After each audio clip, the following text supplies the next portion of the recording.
Continúo con las historias de los personajes del pueblo, en este caso los profesionales. El psiquiatra. A pesar de ser un pequeño pueblo, no hay que olvidar que está en Argentina, donde la mayor producción después de la soja es el psicoanálisis. Tan es así que los llamados pools de soja de siembra tuvieron su inspiración en las famosas terapias grupales, forma genuina de atender varios pacientes en una misma unidad de tiempo. La unidad de tiempo era una de las primeras nociones que aprendían los estudiantes de psi, apócope con el que se los identificaba. Quien que se encargaba aquí de la necesaria tarea sanitaria se llamaba Zygmunt Divan Lacaniano. Lo apodaban, ¿a usted qué le parece? Psiquiatra itinerante que aparecía esporádicamente por el pueblo y concluía las sesiones con un bueno. Nos vemos dentro de 6 meses a 1 año. Para conocerlo, vamos a leer lo que escribió en los antecedentes personales de uno de sus pacientes. Decía lo siguiente: lo crió la abuela paterna porque nadie quiso hacerse cargo del cargoso. Lloraba cada media hora y solo se calmaba cuando, ya harta de escucharlo, la tía, ahora por parte de madre, le agregaba un chorrito de vino blanco a la mamadera. Nunca tuvo quien le diera la teta y fue por eso que las reclamó siempre. Cada tetón era fuente para el paciente por sus frustraciones de lactantes. Esto fue lo que escribió. De acuerdo a su recetario, había estudiado en varias universidades públicas, pero también realizado másters en tierras lejanas como Irak y Camboya, donde, decía con cierta ironía, se fogueó. A decir verdad, el especialista tenía lleno el consultorio que le alquilaba el farmacéutico local, quien preparaba las tisanas para los más comprometidos que necesitaban el auxilio medicamentoso y otras hierbas. Debido a su compromiso con lo nacional y popular y como miembro de la peña folclórica Padrillo se nace, don Zygmunt recetaba gotas a las que llamaba flores de Atahualpa, que utilizaba de acuerdo a la principal dolencia que padecía su paciente. También efectuaba terapias de grupo y en tal caso, y siguiendo siempre su irrefrenable, telúrico y acérrimo nacionalismo rayano en lo fanático, llamaba flores chalchaleras o fronterizas. Todo el grupo recibía la misma porque justamente, decía, la terapia era grupal. Lo que debía curar, decía, era al grupo. Se enojaba mucho cuando alguien decía que su exquisita forma de asistencia era puro grupo. Las dolencias se curan curando el alma, solía repetir tanto en el consultorio como en la cafetería entre grapa y grapa, poción que limpiaba su espíritu de tanto dolor escuchado en las consultas. Para hacer más rápido su trabajo y ante la cantidad de pacientes que debía ver en cada ocasión que pasaba por el pueblo, que no eran muchas, entregaba en el consultorio una especie de menú de sus flores, con una pequeña descripción de su principal acción terapéutica que el paciente debía completar marcando con una X la que a su juicio le era más adecuada, a modo de declaración jurada. Podía marcar hasta 2 opciones. En ocasiones, y en la primera consulta, aceptaba que se marcaran 3. Esta modalidad la llamaba relación médico-paciente a la carta. Decía en ella, a modo de ejemplo, la flor de cardo para espíritus indómitos e invasores, la de ceibo para aquellos que por culpa de un nacionalismo extremo entraban en acaloradas discusiones con sus amigos, terminando siempre con un «lo que pasa es que sos cipayo». Bueno, les decía que una flor antigrieta.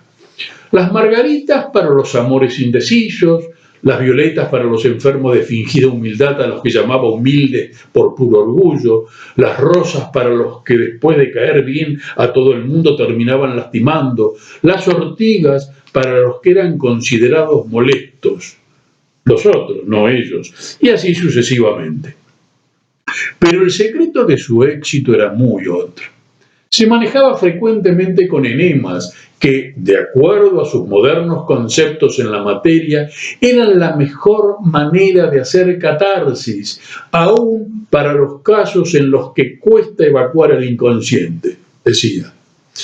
Y ese era precisamente el mayor fundamento de su éxito. En el pueblo estaba lleno de constipados crónicos a los que el alivio del colon les producía el consiguiente alivio en sus espíritus, objetivo del prominente psiquiatra. La odontóloga. A la que no le iba nada mal fue a la odontóloga del pueblo, Gladys Halitosis de incluido, por las innumerables caries y extracciones producto de la escasa floración del agua. José, consuetudinario, autodidacta en biología y salud pública, interpretaba que el agua de la región había sido desflorada. Halitosis era viuda a partir de un accidente doméstico cuyo protagonista fue su malogrado esposo, quien se había tomado el vaso de agua sin reparar que estaba la prótesis, la que quedó atrapada en su amígdala derecha. Incluido el esposo de Gladys, en vida se jactaba de tener una salud de oro, menos en la boca, porque su esposa había aprendido prótesis e implantes, pero solo la parte teórica, porque por las distancias no pudo asistir a los prácticos. Solía decir que mejor era una extracción que comerse un diente. El abogado. La primera boda que se celebró en el pueblo, una vez promulgada la ley de matrimonio igualitario, fue la del Venancio antígeno prostático con José Calentito Lopancho. Habían tenido un prolongado noviazgo y ya se hablaba que la promulgación sería inminente. Tardó más de lo previsto, pero se habían juramentado que besitos sí y de vez en cuando alguna caricia, aunque sean las partes también.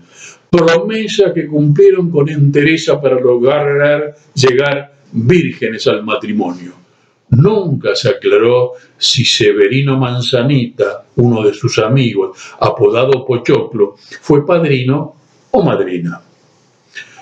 La convivencia fue directamente insoportable, por lo que decidieron acudir a los servicios del abogado, también itinerante, Aristóteles Otrosidigo, especialista en entuertos de pareja mal o bien avenidas, algunas por cierto arboladas.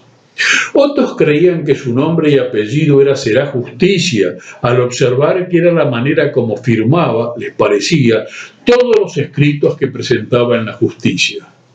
Espinoso tema que ya será tratado.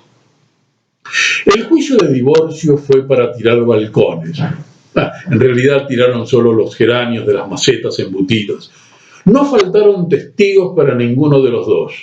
El doctor Otrosidigo hizo gala durante las audiencias del juicio de su proverbial verborragia rayana en la hemorragia, metáfora acuñada por los que preferían cortarse las venas antes que escucharlo. El músico. El alemán Ludwig Sinfónico era el noveno. Hijo de una prolífica familia de músicos autóctonos de Alemania y Turquía, afincados desde hacía varias generaciones en el pueblo. Alegraba a todo el valle con sus himnos y sonatas, estas últimas bien generosas y audibles gracias a la prominente nariz, herencia del abuelo. Sus tocatas, decían, admirables y proverbiales. El alemán era bajito, algo regordete, cara fruncida y como acalorada, comisuras hacia abajo, y un bigotito que era un trazo grueso, recto, que no llegaba a tocar la nariz ni el labio superior. Tampoco llegaba a los extremos de la boca.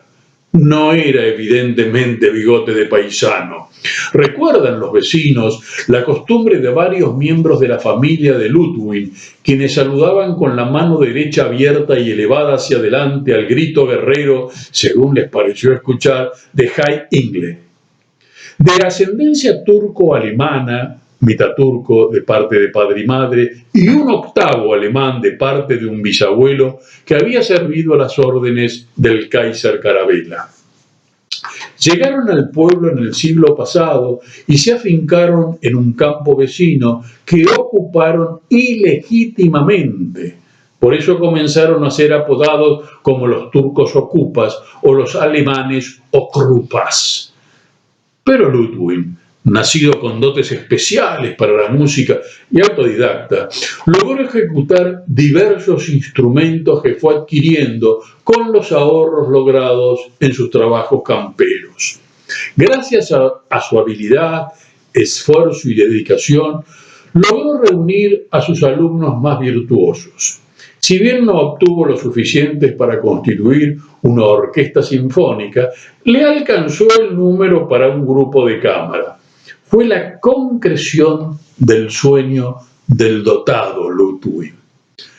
Con el tiempo también logró juntar 20 lugareños entre hombres y mujeres que se entonaban después de 1 o 2 vasitos de tinto y con los que formó el coro.